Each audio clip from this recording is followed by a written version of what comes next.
पहली बात आप समझें कि जो भी मेरे साथ पास्ट में हो चुका है वो गया। Yesterday is a history, tomorrow is a mystery, today is a gift, let us celebrate, let us enjoy.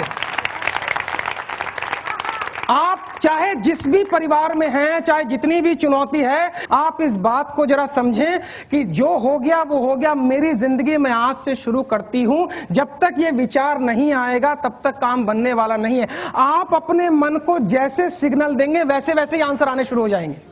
हम किस चीज को किस्मत कहते हैं पता है? जो समस्या हमारी जिंदगी में होती है और उसकी समाधान नहीं होती है, उसी को हम किस्मत कह देते हैं। मान लीजिए मेरे कुछ अरमान हैं, वो पूरे नहीं हो रहे हैं। चूंकि वो पूरे नहीं हो रहे हैं, जिस चीज के अरमान पूरे नहीं हो रहे हैं उसी को मैं किस्मत कह देता हूं। हमारे मन में किस्मत की कोई यूनिवर्सल परिभाषा नहीं है। जो हमारी समस्या होती है वही हमारी किस्मत बन जाती है। हम इस बात को स्वीकार करें कि या तो हमें मैरिड लाइफ में एंट्री नहीं करना था, और अगर हम एंट्री कर गए हैं तो हम इसको स्वीकार करें कि सारी चीजें मेरे मन के मुताबिक होना संभव नहीं है। ये स्वीकार भाव लाना ही अपने आप में एक नई किस्मत बनाना है। आप जब भी परेशान भीतर में होंगे तो याद रखिएगा, जो स्थिति चल रही है उसको हमने स्वीकारा नहीं है। कुछ चीजें आप बदल सकते हैं और कुछ चीजें बदल नहीं सकते हैं। तो जो बदल सकते हैं उसके लिए प्रयास किया जाए, जो बदल नहीं सकते हैं उसको स्वीकारा जाए। या 24 घंटे लड़ाई करते रहो, स्ट्रेस में आती रहो, या एकदम मारपीट करो। आप जितनी लड़ाई भीतर में करेंगी उतना आपका एड्रेनल, अंदर में एड्रेनल एक्टिव होगा, उतना हाइपरटेंशन होगा। आप अपने मन में कल्पना करें, आपके सामने नजर आ जाएगा कहां कहां वो एरिया है जहां मैं एक्सेप्ट नहीं कर रही हूं, और मन में एक पिक्चर लाएं कि मैं उन सभी व्यक्तियों को स्वीकार करती हूं जिनको मैं बदलने में समर्थ नहीं हूं। आप अगर दुनिया को बदलने के चक्कर में निकल गई तो स्ट्रेस में आ जाएंगे। इस दुनिया में हम केवल एक ही व्यक्ति को बदल सकते हैं, डैश।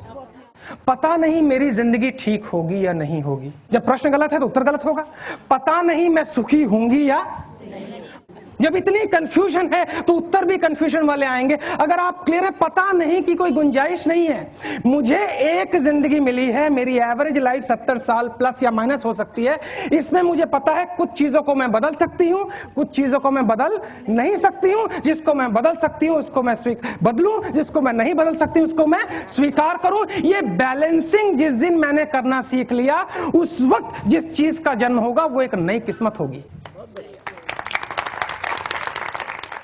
एक कैदी वर्षों बाद अपने घर लौट रहा है, ट्रेन में यात्रा कर रहा है, उसके साथ एक और पैसेंजर है जो कवि है। कवि अगले दिन स्टेशन आने वाला है तो कैदी कहता है इस कवि से, भैया जरा देखना मेरा स्टेशन आया कि नहीं। बोले जब आने ही वाला है स्टेशन तो देखने की जरूरत। बोले नहीं, मैं 25 साल से जेल में बंद हूँ, मैंने एक मर्डर किया था और गाँव वालों को मैंने चिट्ठी लिखी है, अभी तक कोई चिट्ठी नहीं आई है 25 साल से, कि अगर तुमने मुझे माफ कर दिया है तो स्टेशन पे जो है सफेद झंडी लगा देना, मैं समझूंगा मेरे गाँव ने मुझे माफ कर दिया है, और नहीं माफ किया है तो लाल झंडी लगा देना। मैं आगे निकल जाऊंगा, गांव में नहीं, क्योंकि मुझे बेइज्जती बर्दाश्त। मैं देखना चाह रहा हूं कि स्टेशन पे झंडी का रंग सफेद है।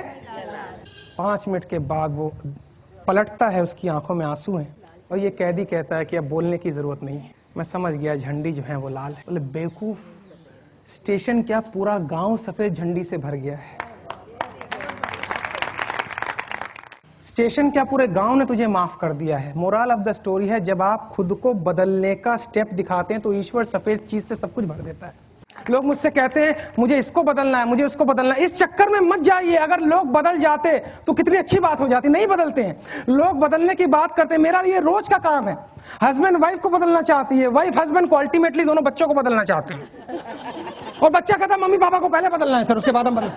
नेक्स्ट पॉइंट जो है वो हमें देखना पड़ेगा, मेरा दृष्टिकोण कैसा है। 24 घंटे का ब्यौरा रखिए और जरा चेक कीजिए मेरे अंदर ज्यादातर विचार कैसे चलते हैं। अगर आपका परसेंटेज ऑफ विचार नकारात्मक है तो इसका मतलब आपके अंदर बहुत सी नकारात्मकता भरी हुई है। तो आप जरा 2 दिन का आंकड़ा रखिए कि मेरे परसेंटेज ऑफ विचार कैसे हैं। आप पाएंगे हाँ नेगेटिव ज्यादा है। बस खाली तीसरे दिन से यह प्रयास करना है कि मैं नेगेटिव विचारों को एंटरटेन नहीं करूंगी। हमारे अंदर ये कैपेसिटी होनी चाहिए कि मैं ये डिसाइड करती हूं मैं इस नेगेटिव बात को अपने अंदर डालने की इजाजत नहीं दूंगी। बस इतना ही करना है। और अंत में कि हमने भी जिंदगी के कई रंग देखे हैं, कभी धूप, कभी छांव, कभी बारिशों के संग देखे हैं, और जैसे जैसे मौसम बदला लोगों के बदलते रंग देखे। ये उन दिनों की बात है जब हम मायूस हो जाया करते थे, अपनी मायूसी का गीत लोगों के सामने गाया करते थे। कभी कभी तो जज्बात में आंसू भी बहाया करते थे, परंतु अक्सर लोग हमारे आंसुओं को देखकर हंसी उड़ाया। अचानक जीवन ने नया मोड़ लिया और हमने अपनी परेशानियों को बताना ही छोड़ दिया। अब तो दूसरों की जिंदगी में भी हंसी का बीज बो देते हैं और खुद को अगर रोना भी पड़े तो हंसते हंसते रो देते हैं।